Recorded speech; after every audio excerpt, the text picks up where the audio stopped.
Olá, gente, tudo bom? Aqui é a Daniele. Hoje eu vim fazer um vídeo um pouquinho diferente aqui com vocês e talvez depois desse vídeo eu fique um tempo sem gravar vídeos porque eu tenho refletido muito sobre algumas coisas. Eu gosto de gravar vídeo aqui para vocês, isso acaba me ajudando porque quando eu falo sobre determinados assuntos, isso me faz pensar bastante sobre o que eu estou falando e eu acabo aprendendo mais. E eu estou falando da palavra de Deus, é claro, mas de como viver de fato na prática a palavra de Deus. E como muitas das vezes nós não entendemos como é viver a palavra de Deus, sabe? O que isso fala sobre a gente colocar isso na prática da nossa vida. E eu, por muito tempo, tive essa dificuldade de entender como conectar o que está escrito na Bíblia com ações práticas da nossa vida, ou, sabe, na realidade, na real como aquele texto estava falando sobre a minha vida. Não que a Bíblia fale sobre mim ou sobre qualquer pessoa, a Bíblia fala sobre Deus, a Bíblia é sobre Deus, sobre a história de amor mais linda que existe no mundo, ou talvez a única história de amor válida que existe no mundo, que é a morte de Jesus Cristo por todos nós, sabe? Essa a redenção que Deus trouxe a todos nós por meio do sacrifício de Cristo Jesus e como tudo isso aconteceu, como Deus fez todo esse desenrolar ao longo da história, ao longo dos tempos, ele faz isso, ele nos alcança até hoje por meio da sua palavra e a palavra de Deus ela é viva e eficaz. Mas eu sempre tive essa dificuldade e eu só pude perceber essa minha dificuldade quando certas coisas começaram a acontecer na minha vida. Eu não percebia que eu tinha essa dificuldade, eu achava que eu entendia a palavra de Deus. Eu achava que estava tudo ok, que eu não tinha nenhum tipo de falta de entendimento da palavra de Deus. Eu sempre achei que eu estava super entendendo tudo o que estava acontecendo. E quando certas coisas começaram a acontecer, eu não fiz a conexão com o que eu tinha lido, sabe? Tipo, na hora de viver, eu meio que não agi de acordo com o que eu lia, ou não achava que, sabe, nem pensei nisso, nem pensei, o que Deus faria agora? O que Jesus faria agora? Será que isso vai agradar a Deus? Será que isso vai desagradar a Deus? Não, eu simplesmente fiz o que me deu na telha, o que eu quis fazer. E às vezes eu fiquei no dilema. Por muitas vezes eu fiquei no dilema. Eu vou fazer isso ou vou fazer aquilo? Será que isso está certo? Será que isso está errado? Mas eu nunca tinha parado de fato para pensar. Será que isso aqui vai ser algo que agrada a Deus? Aí, conforme foram acontecendo as coisas na minha vida, eu comecei a pensar desse jeito. E eu comecei a perceber assim, gente, será que tudo que eu aprendi até hoje na palavra de Deus, será que não serve de nada? Será que não vale de nada para eu viver na prática de fato? Será que isso daqui, a Bíblia, né, a palavra de Deus, será que é só um livro que eu vou ler e tal, mas na hora de eu agir não vai me ajudar a eu, sei lá, fugir da aparência do mal, resistir às tentações e na hora que tiver alguma situação que estiver me deixando com muita raiva sobre alguma, vamos dizer, alguma maldade que esteja acontecendo no mundo, eu esteja vendo isso, será que a palavra de Deus não vai me ajudar sobre isso? Aí eu comecei a pensar e refletir sobre tudo isso que eu estou falando com vocês e muito mais. Mas é por isso que eu também não tenho feito vídeos e tal. Inclusive antes no canal tinha muito mais vídeos, aí eu fui tirando os vídeos que tinha antes. Eu fui vendo que muita coisa eu tinha vídeos bons, tinha vídeos que falavam verdades bíblicas, mas eu não estava mais vivendo naquela realidade, sabe? Eu não tô mais naquela realidade, então eu fui tirando os vídeos. E eu acho que o canal tem que ser sobre coisas que me representam e para que seja sincero, para que seja franco, para que seja autêntico, sabe? Porque não adianta eu colocar uma coisa que não me representa ou que eu não consigo de fato pôr em prática, que eu acho que é só falácia. É claro que a palavra de Deus, às vezes você vai dizer coisas que você ainda não consegue fazer, mas você sabe que é o certo. E você ensina o jeito certo. A gente faz isso com os nossos filhos. Mas quando eu falo, sabe, dominando o assunto e tal, e falo como se eu vivesse aquilo e eu de fato não vivo, eu acho que isso é hipocrisia. Mas é claro que a gente sempre deve ensinar o jeito certo de fazer as coisas, porque é o correto a se fazer. E, por exemplo, com os nossos filhos a gente faz isso, a gente ensina o certo a fazer, mesmo que quando foi a nossa vez, a gente fez errado, ou a gente não está conseguindo chegar naquele nível de acerto, mas a gente sabe que é por aquele caminho. E a gente ensina os nossos filhos por amor a eles, por amor para que eles tenham uma vida melhor que a nossa, no sentido de não passar pelos mesmos traumas, pelas mesmas dificuldades, pelos mesmos problemas que nós, por vezes, passamos. Mas aí o que eu estou falando sobre tudo isso? O que eu quero dizer? A palavra de Deus, ela nos ensina a viver, sabe? Ela nos ensina como de fato viver, a como de fato viver. Só que às vezes a gente tem dificuldade de entender. Por exemplo, lá na Bíblia, eu estou aqui com a minha Bíblia, no livro de Gênesis, quando Caim e Abel estão lá. Até a gente pode até voltar um pouquinho, a gente pode voltar em Eva, mas aí Eva também passa por essa situação, mas eu quero focar em Caim e Abel agora. Quando Caim e Abel vão levar uma oferta ao Senhor, né? E Caim tem a sua oferta rejeitada, Abel tem a sua oferta aceita. E Deus conversa com Caim ali, tem um diálogo com Caim. E Caim, ele se vê transtornado, tal. Aquilo ali muda o seu semblante, aquilo cria um sentimento muito negativo dentro dele sobre o fato de Deus ter rejeitado ele. Ele se sentiu rejeitado. Deus, ele tomou aquela atitude, né? Porque ele conhecia o coração de Caim, ele sabia quem Caim era por dentro, mas ele não queria afastar Caim, rejeitar Caim, ele queria gerar transformação em Caim. Só que infelizmente Caim não foi alcançado porque ele não se deixou alcançar. E o fato de Abel estar naquela situação ali, Abel era o oposto de Caim. E isso gerou um sentimento de inveja muito grande em Caim. Sabe, o mesmo sentimento de inveja que nasceu no coração de Satanás, que ele era um anjo de luz, tal, né? Um anjo muito importante, e ele invejou a Deus, né? Ele teve inveja de Deus, porque ele não conseguia alcançar o que Deus era e nunca conseguiria alcançar, né? E ele sentiu inveja de Deus. Aí no caso de Caim, ele teve inveja do seu irmão, porque o seu irmão era tudo que ele não conseguia ser, tudo que ele não era. Eu acho que ele nem queria ser. Só que pelo fato de Abel existir, isso evidenciava tudo que ele não era e tudo que ele não conseguia ser. E Abel era exatamente quem Deus queria que Caim fosse, não que, sei lá, ele fosse a cópia de Abel, mas, sabe, seguisse por aquele caminho, sabe, tentasse ser transformado, tentasse mudar. E ele via como se o Abel fosse um neon, assim, sabe, tipo, você não está seguindo pelo caminho certo, Caim. E toda vez que ele visse Abel, isso gritava nos ouvidos dele. E o fato de Abel existir, isso gerava um sentimento muito ruim dentro dele.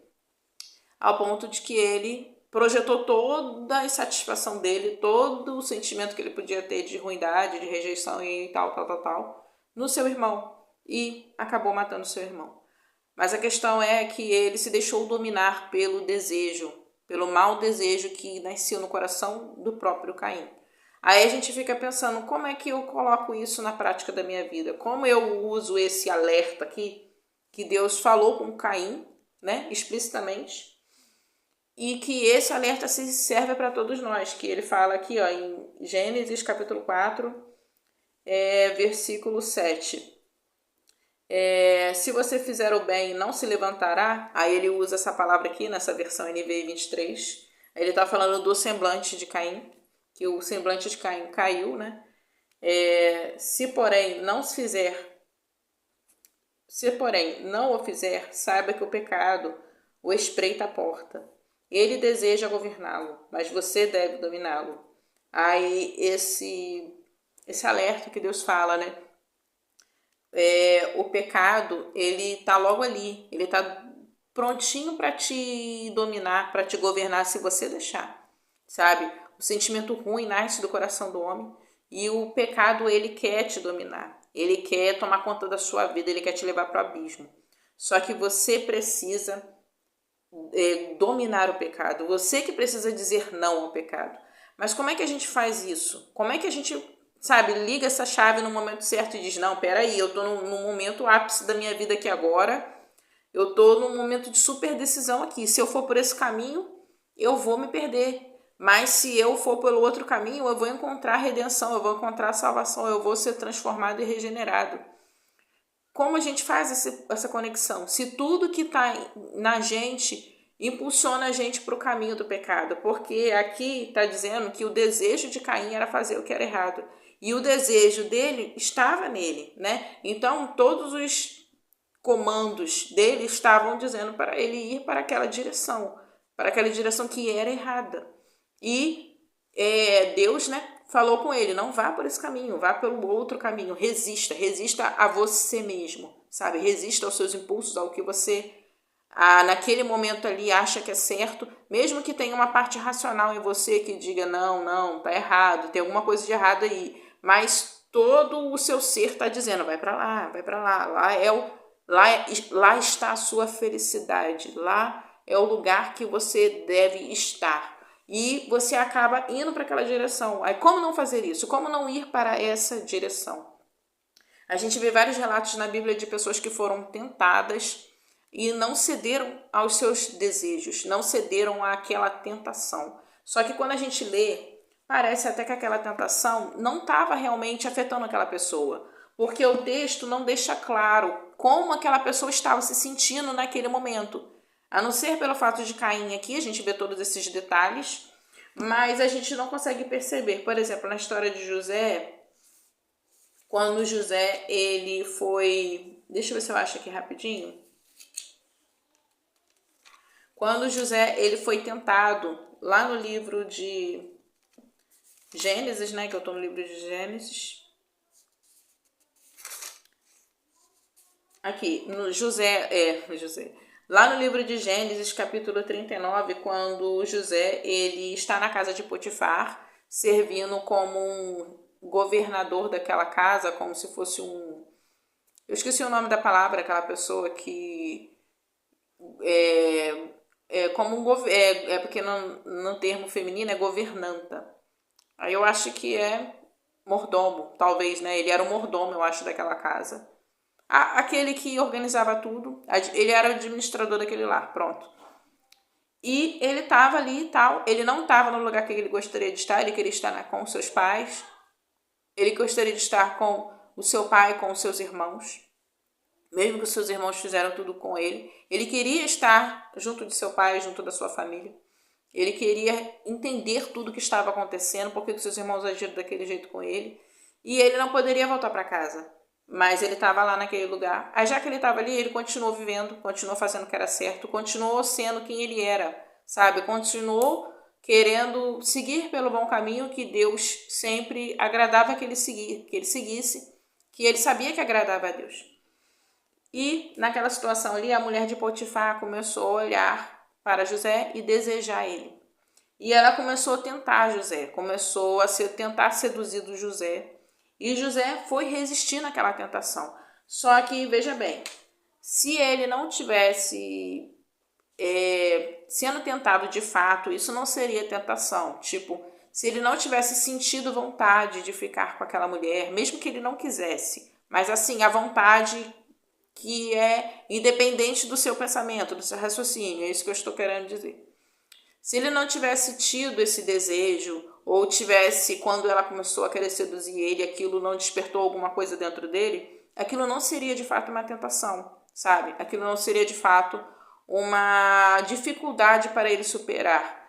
E ele se viu tentado, eu creio que foi muito difícil para ele resistir a não ficar com aquela mulher, mas ele não ficou com ela, ele não cedeu às propostas dela. Por quê? Porque ele temia a Deus. Porque o temor que ele tinha por Deus era maior do que a vontade ou o desejo dele, talvez, de estar com aquela mulher, de ir por aquele caminho, sabe? E ele resistiu.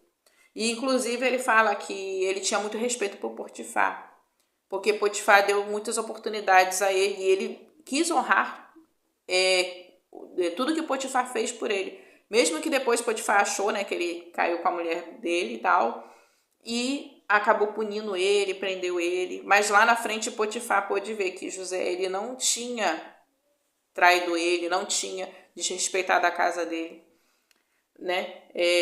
Ao contrário da mulher de Potifar. Mas aí o que eu quero dizer? Como a gente conecta tudo que está na Bíblia com a nossa realidade, com o que a gente está vivendo, sabe?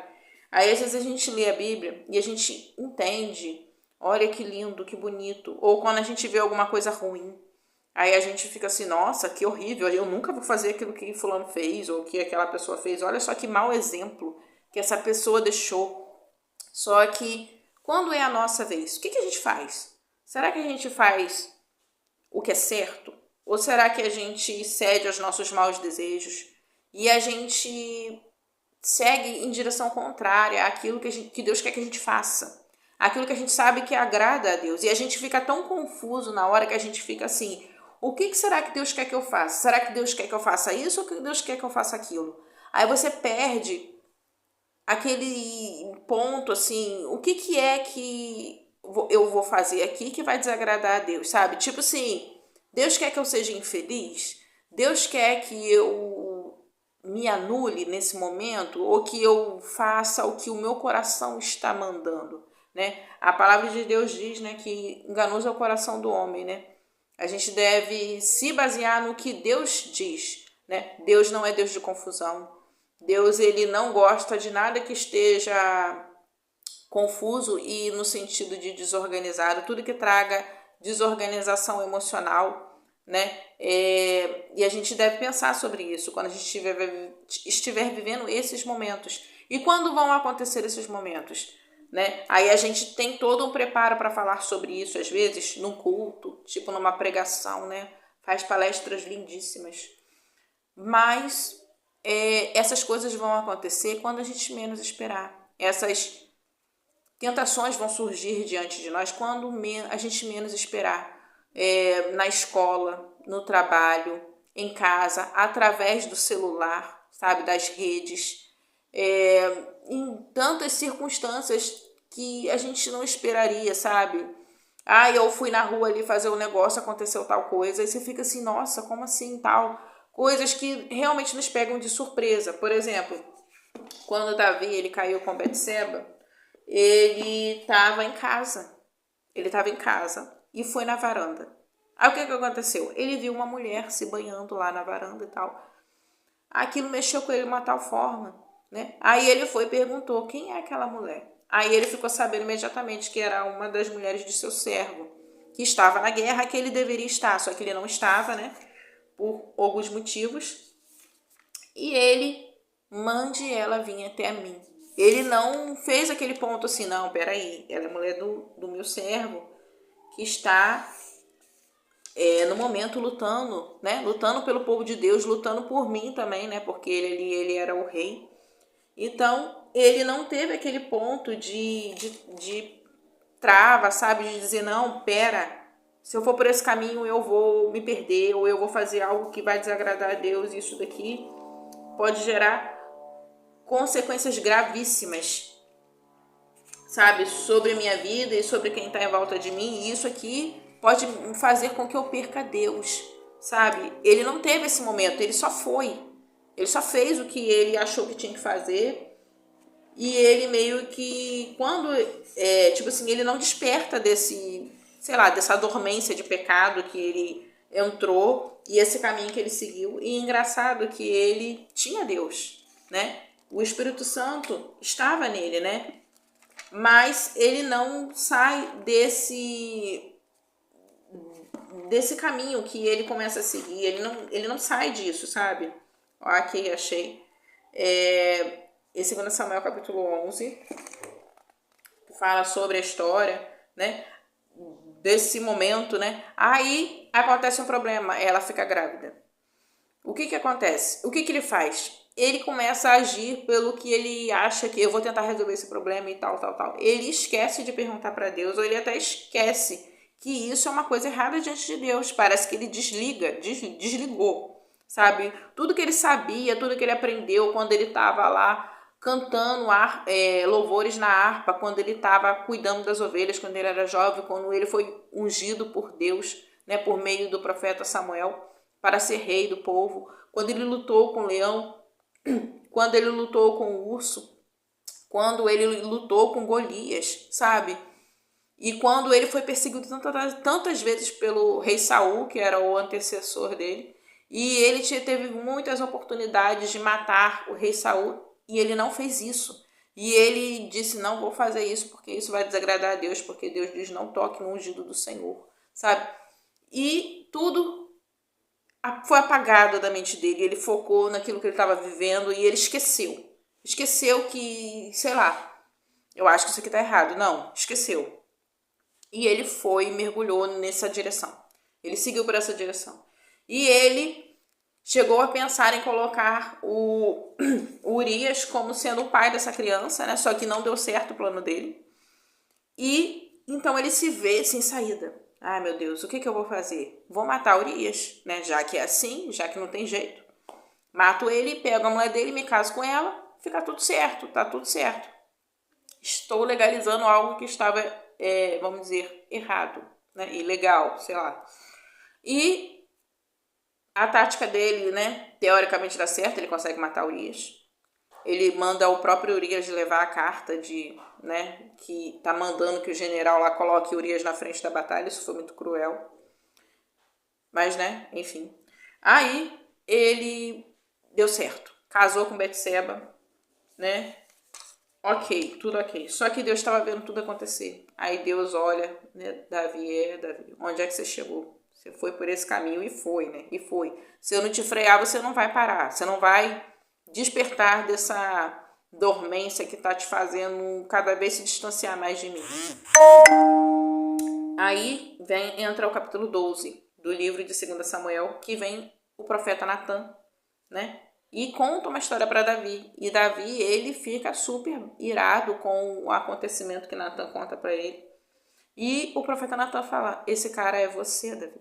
Aí quando ele fala isso, aí que Davi cai a ficha. O que eu fiz, sabe? E ele fica assim, meu Deus, eu acho que ele ficou assim, onde foi que eu me desconectei da realidade, onde foi que eu parei de seguir pelo caminho que era certo diante de Deus. E que momento foi esse? Onde foi que eu me perdi, sabe? O que aconteceu comigo? Como assim eu fiz isso? Isso não condiz com o que eu sou, isso não condiz com o que eu sempre defendi, com o que eu sempre acreditei, com o que eu sempre aprendi sobre Deus e através de Deus, por meio dos seus profetas. O que aconteceu? Como assim? Sabe? Aí a história de Davi é um bom exemplo para nos demonstrar isso. Tipo assim, viver o que está na palavra é mais difícil do que parece. Mas a gente precisa viver o que está na palavra, viver o que é certo diante de Deus, sabe? Fazer o que é certo, isso é tão difícil. É tão difícil a gente dizer não a nós mesmos. É difícil você, no momento que você está lá de tentação, você dar essa pausa e dizer, epa, calma aí, tá errado isso aqui. Eu não vou seguir por esse caminho, mesmo que tudo que está em mim, todas as minhas emoções e os meus sentimentos gritem para eu ir para essa direção. Não vou para lá. Tá errado. Isso aqui é errado. Deus alertou sobre isso na sua palavra. E tá errado. Eu sei que isso é errado, né? Até uma pessoa que não é cristã tá vendo que isso aqui tá errado. Como eu não vou ver? Então, não vou seguir por esse caminho. Vou voltar a seguir pelo outro caminho que eu estava seguindo antes. E chega, já, sabe? Para com esse movimento que você está seguindo e chega, sabe? Não vai por ali. Só que é tão difícil fazer isso. Mesmo que a gente viva aprendendo a ter esse momento de lucidez no momento de tentação, mas quando chega lá, meio que parece que, tipo como se fosse a prova, o momento da prova parece que dá um branco, parece que tudo que você estudou deu um branco e você esqueceu até, sei lá, seu nome, sabe? E viver o que está na palavra é mais difícil do que parece, porque a gente não faz conexão com a nossa vida, a gente faz conexão com o tempo antigo, com uma história e com relatos e como aprender a explicar a Bíblia, mas como viver a Bíblia? Como viver, sabe? Esse é o ponto. Como é que eu vivo a Bíblia? Como é que eu vivo a palavra de Deus? Aí eu tô vendo muitos discursos na internet, ultimamente, falando sobre um assunto que é sobre a adultização e tal. Tem vídeos sobre isso na internet e tal. Isso é um assunto muito antigo, sabe? Isso é um assunto tão antigo.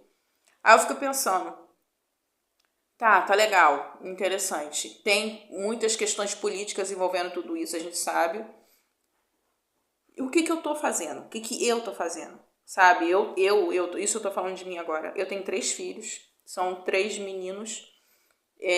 O que que eu tô fazendo como mãe pelos meus filhos, sabe? O que que eu tô fazendo? Será que eu tô fiscalizando? E é isso aí mesmo, fiscalizar. Será que eu tô fiscalizando o que eles estão vendo nas redes? Será que eu tô educando eles o suficiente para quando eles estiverem no momento de tentação, dizerem não? Será que eu estou fazendo a minha parte? Será que eu estou fazendo o que é certo? Será que eu estou passando para os meus filhos valores e princípios corretos? Ou será que eu estou focada tanto em mim, nas minhas emoções, no meu emocional, na minha vida que talvez eu gostaria que fosse diferente, no meu eu, sabe? Nos sonhos que eu não consegui realizar, nos sonhos que eu ainda quero realizar, na minha crise existencial, porque hoje a gente vive de crises em crises, né?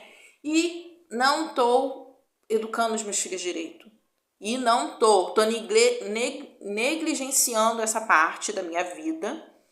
E pronto, acabou. E não estou fazendo a minha parte. Qual que será que está acontecendo, sabe? O que que eu estou fazendo como mãe, sabe? Ser uma boa mãe é agradar a Deus. Ser uma mãe que educa os seus filhos é agradar a Deus. Será que eu estou fazendo isso? Isso é viver a palavra, sabe? Viver a palavra, ser uma mãe que educa os seus filhos e educa nos princípios e valores que Deus ensina. Não importa o que o mundo fala, não importa o que a sociedade diz, o que que Deus fala sobre tudo isso que está acontecendo, sabe? Aí tipo assim, será que eu tô fazendo isso? Será que eu tô sendo uma boa mãe? Será que eu tô educando os meus filhos? Ou será que eu tô entrando em mais uma vibe que o mundo tá falando e fico discutindo e debatendo sobre isso com pessoas que não são relevantes para minha vida e tal, mas aí eu olho para dentro, olho para mim, o que que eu tô fazendo? O que que eu tô fazendo? Será que eu tô vivendo a palavra de fato, sabe? Será que eu estou vivendo o que está na Bíblia? Sabe? Será que no momento da tentação eu estou dizendo não à tentação? Será que no momento que eu estou diante de Abel, será que eu estou agindo como Caim e seguindo pelo caminho que vai me distanciar de Deus, vai me desconectar de Deus por completo? Ou será que eu, vamos dizer, apesar de ter agido como Davi, eu faço como ele e me arrependo dos meus pecados e volto atrás e mudo a direção da minha vida, né? Porque arrependimento, eu aprendi isso recentemente, não é só o sentimento de culpa, não se trata de sentimento. É claro que você sente culpa quando você comete um pecado, aquele sentimento, né? Talvez pode te acompanhar pelo resto da sua vida, mas arrependimento não é sobre o sentimento. Arrependimento é mudança de rota, é mudança de mentalidade, sabe? É mudança de rota mesmo. Você sabe que você seguiu por um caminho errado, você muda a rota, sabe? Tipo, talvez o que você fez vá ecoar para a sua vida, pelo resto da sua vida. Mas você mudou de rota. Tipo Davi, ele mudou de rota, mas tudo que ele fez ecoou pelo resto da vida dele, sabe? Todo mundo falava disso o tempo todo.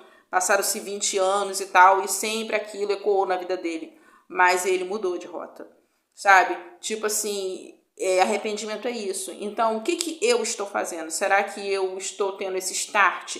Ou será que eu estou conseguindo viver a palavra? Será que eu estou conseguindo, então, vamos dizer que eu não tive esse start? Será que eu estou conseguindo me arrepender ao ponto de mudar de rota?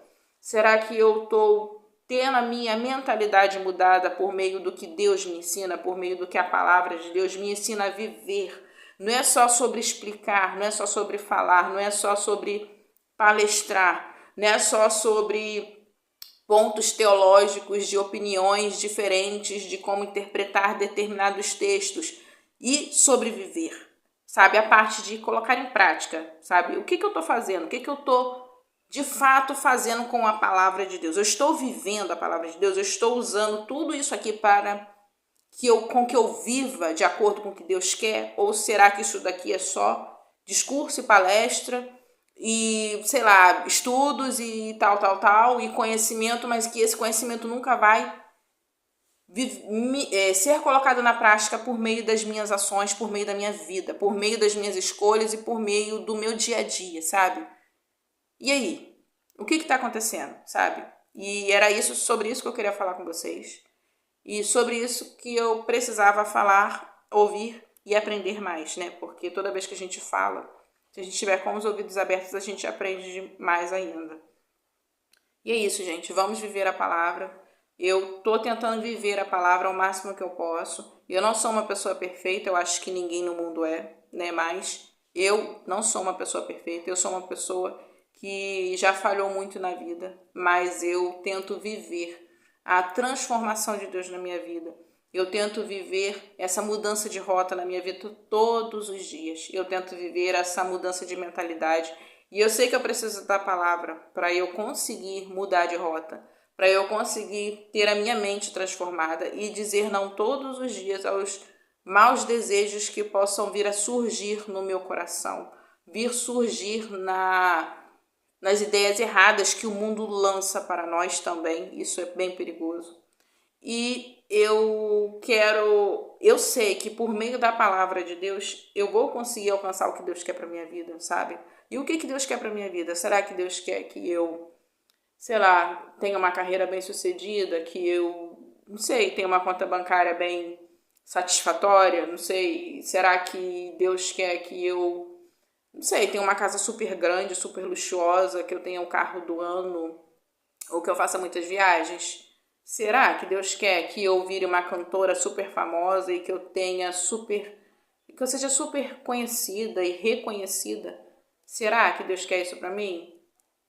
Eu acho que Deus quer que eu seja salva. Eu acho que Deus quer que eu seja transformada a ponto de poder alcançar o céu, né? E eu sei que eu nunca vou conseguir pelo meu próprio esforço ou por nada que eu venha fazer. Mas por meio da sua infinita misericórdia, do seu infinito amor, Ele me concede essa graça que eu não mereço, sabe? Eu nunca vou merecer. Mas eu acho que é isso que Ele quer para mim. Que eu seja salva, que eu vá para o céu. É isso que Ele quer.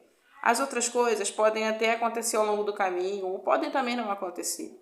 E tanto faz, sabe? Tanto faz, sabe? Mas o que Deus quer para mim é que eu seja salva. E é isso aí. É isso que eu quero de Deus, que Ele me permita ser salva, sabe? Que Ele me conceda essa graça.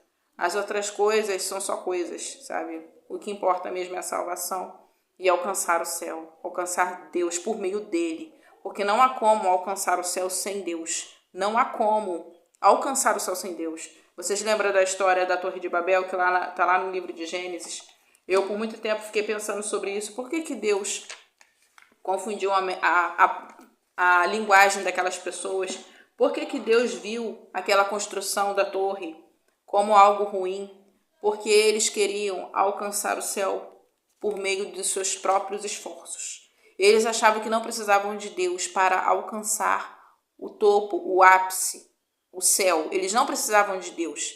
E eles precisam de Deus. Todos nós precisamos de Deus. Não há como alcançar o céu sem Deus, sabe? Você pode chegar no auge de qualquer cenário que você possa imaginar. Se você não tiver Deus, aquilo é nada, aquilo é lixo, aquilo é esterco. Você tem Deus, você tem tudo. Você não tem Deus, você não tem nada, sabe? E é sobre isso. E a palavra de Deus nos ajuda a viver, sabe? Nos ajuda a resistir ao pecado, resistir aos nossos maus desejos, resistir a nós mesmos, sabe? Resistir a tudo que você possa imaginar que seja errado. A palavra de Deus nos ajuda a viver isso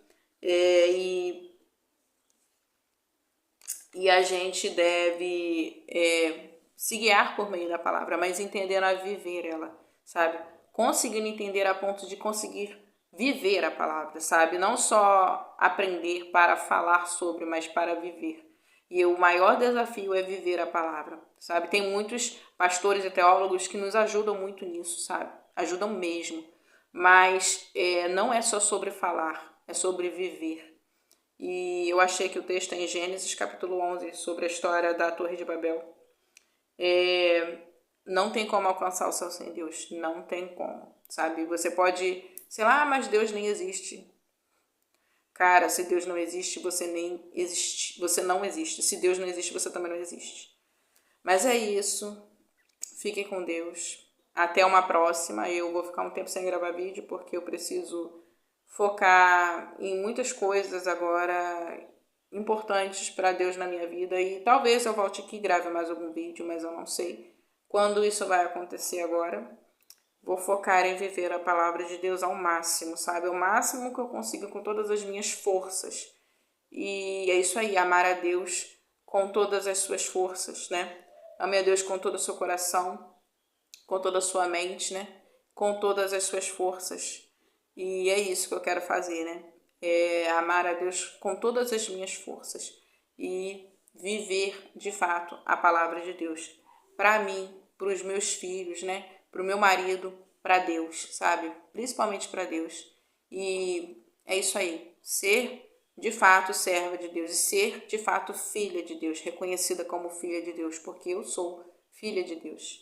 E é isso, gente. Fiquem com Deus e até uma próxima. Que Deus abençoe a todos nós.